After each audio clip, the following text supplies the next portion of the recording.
María Evangelizadora Radio, un pedacito de cielo en tu hogar. Te presenta el santo de hoy, 27 de febrero. Beata María Caridad Brader.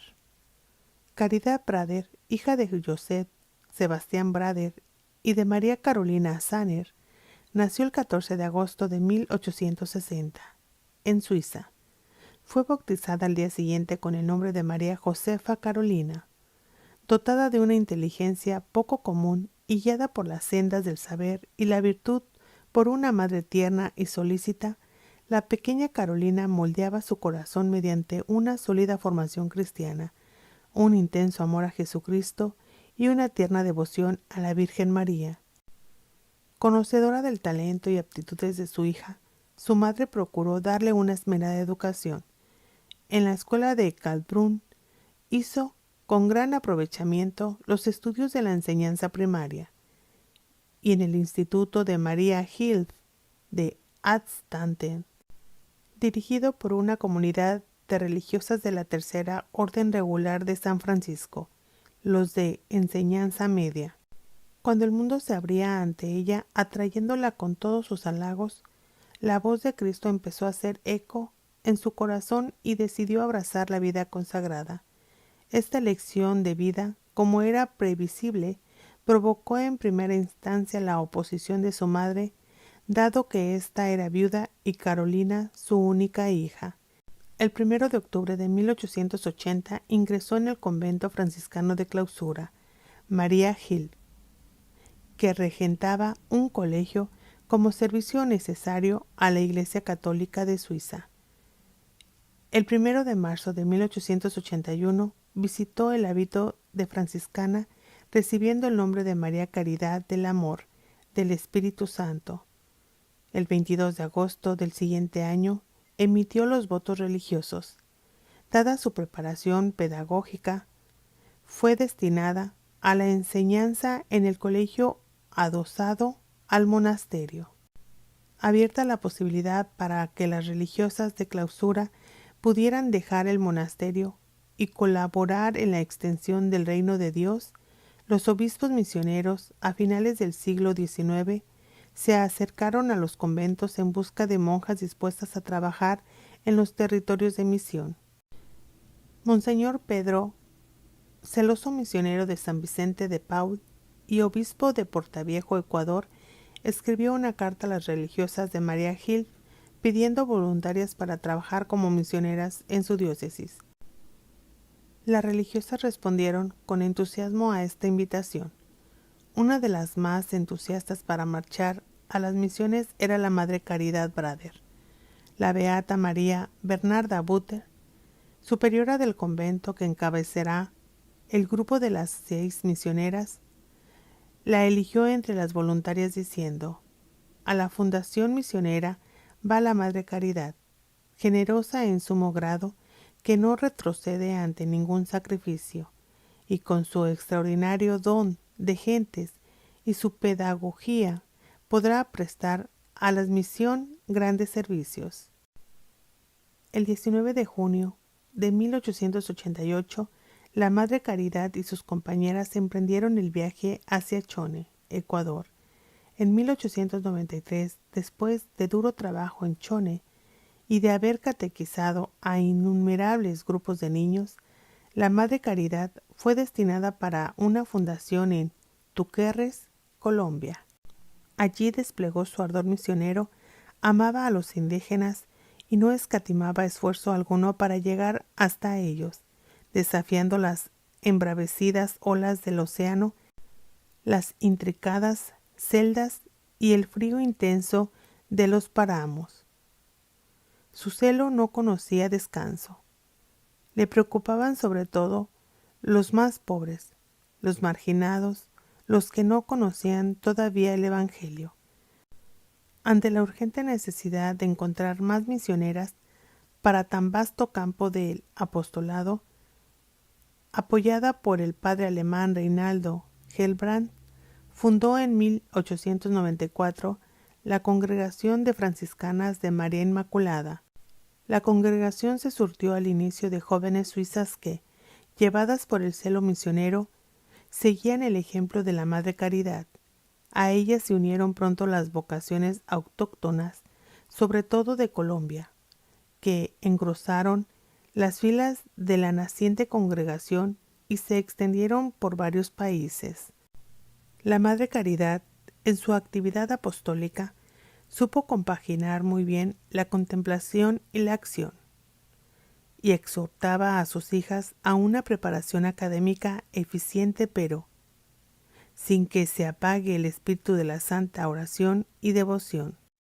No olviden, les decía, que cuanto más instrucción y capacidad tenga la educadora, tanto más podrá hacer a favor de la santa religión y gloria de Dios, sobre todo cuando la virtud va por delante del saber.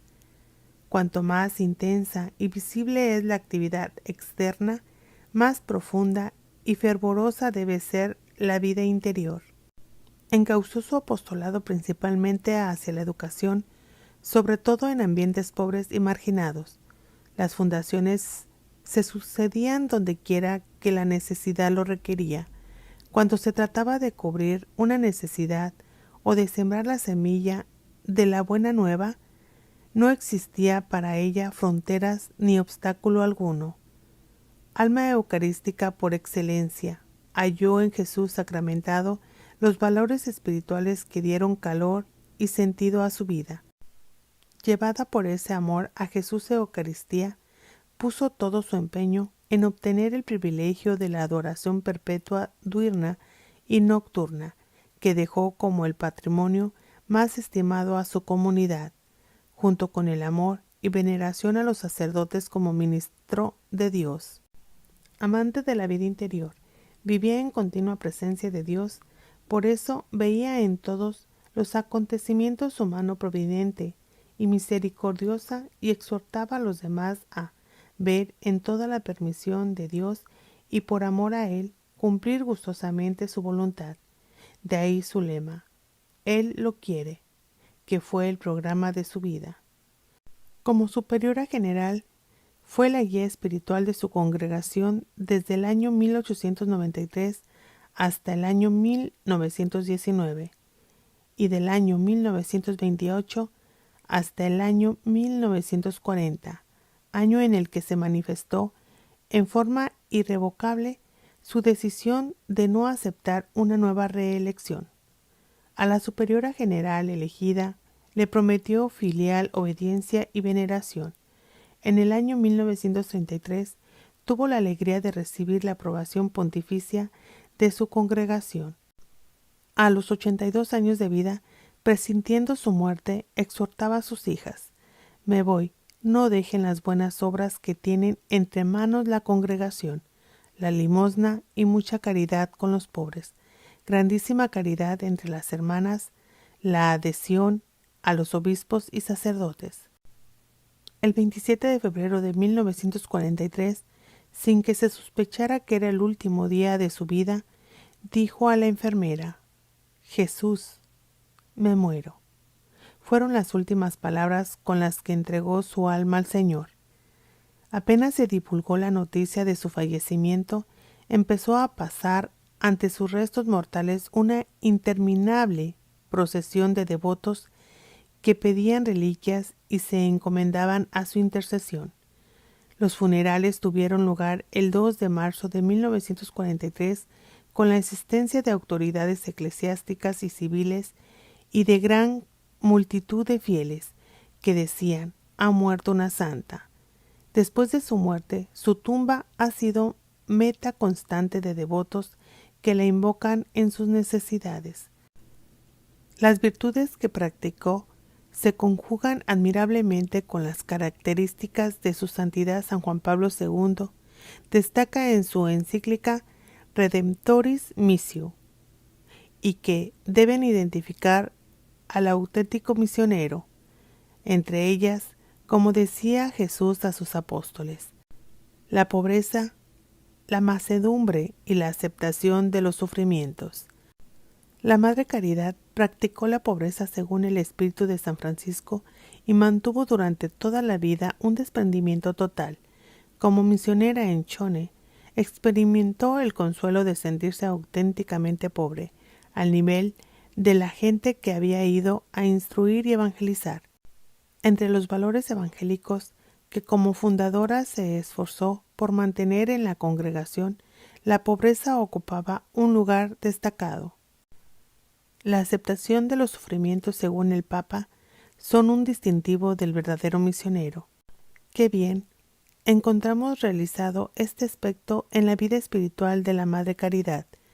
Su vida se deslizó día tras día bajo la austera sombra de la cruz.